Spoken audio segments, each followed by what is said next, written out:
पूरे देश के साथ साथ देहरादून में भी मॉक ड्रिल का यहाँ पर एक्सरसाइज चल रही है और देख सकते हैं कि किस तरह से यहाँ पर एक मॉक एक्सरसाइज है एयर रेड की।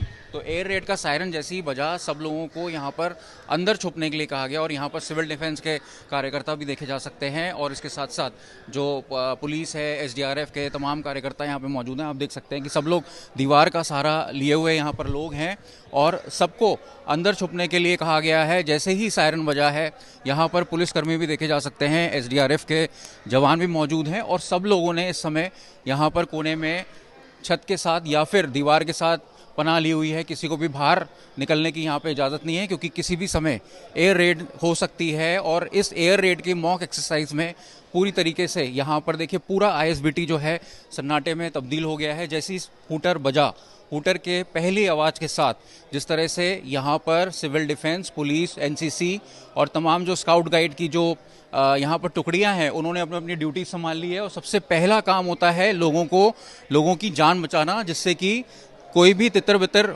अगर हो रहा है या एक जगह पर भीड़ इकट्ठी हो रही है तो उनको साइड करना।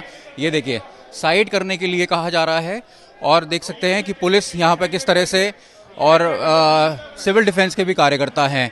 तो इस तरह से ये पूरी एक्सरसाइज को अंजाम दिया जा रहा है। अगले कुछ मिनटों तक ये एक्सरसाइज रहेगी, उसके बाद फिर एक और सायरन बजेगा। देखिए हम लोग 100% तैयार हैं और हमेशा रहते हैं। ये कोई पहली बार नहीं है, हमारी इस टाइप की मॉक ड्रिल्स हमेशा चलती रहती है। महीने में कभी फायर की होती है, कभी हम सीपीआर की करते हैं, कभी मेडिकल करते हैं, कभी अर्थक्वेक की करते हैं। तो सिविल डिफेंस अपने तौर पे पूरी तरीके से तैयार है किसी भी स्थिति से निपटने के लिए।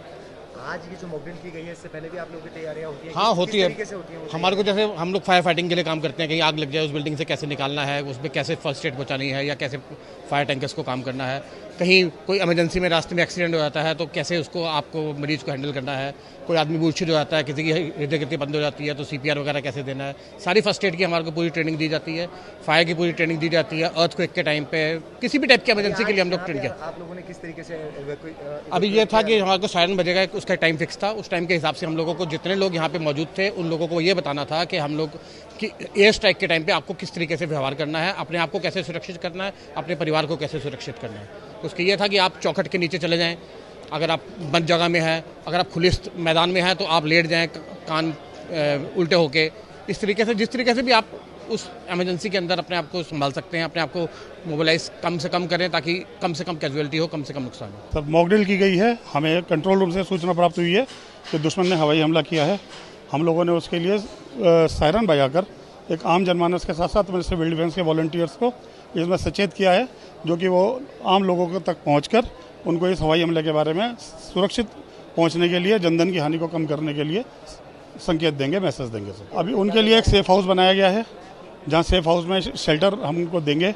और अभी जैसे ही एम्बुलेंस हम तक पहुंच जाएगी, एम्बुलेंस के माध्यम से एसडीआरएफ, एनडीआरएफ के माध्यम से हम लोग जितनी भी कैजुअलिटीज हुई हैं उनको संबंधित हॉस्पिटल तक पहुंचाएंगे। मैं यही कहना चाहूँगी इस मौके पे कि जैसे सिविल डिफेंस आज यहाँ पे मॉक ड्रिल के लिए आई है कि हमें कितना अवेयर रहना है। युद्ध तो अलग बात है, लेकिन जो जन जागरूकता है समाज में किस तरह से होना चाहिए और हमें किस तरह से अवेयर होना चाहिए, वो हमें यहाँ पे सीखने को भी मिला और वो हमने लोगों को यहाँ पे दिखाया भी किस तरह से हमें अवेयर रहना है। अगर इस तरह के हालात हमारे देश में हो जाते हैं तो हमारी जिम्मेदारी क्या होगी या हमारी ड्यूटी क्या होगी। देहरादून से अंकित शर्मा, आज तक।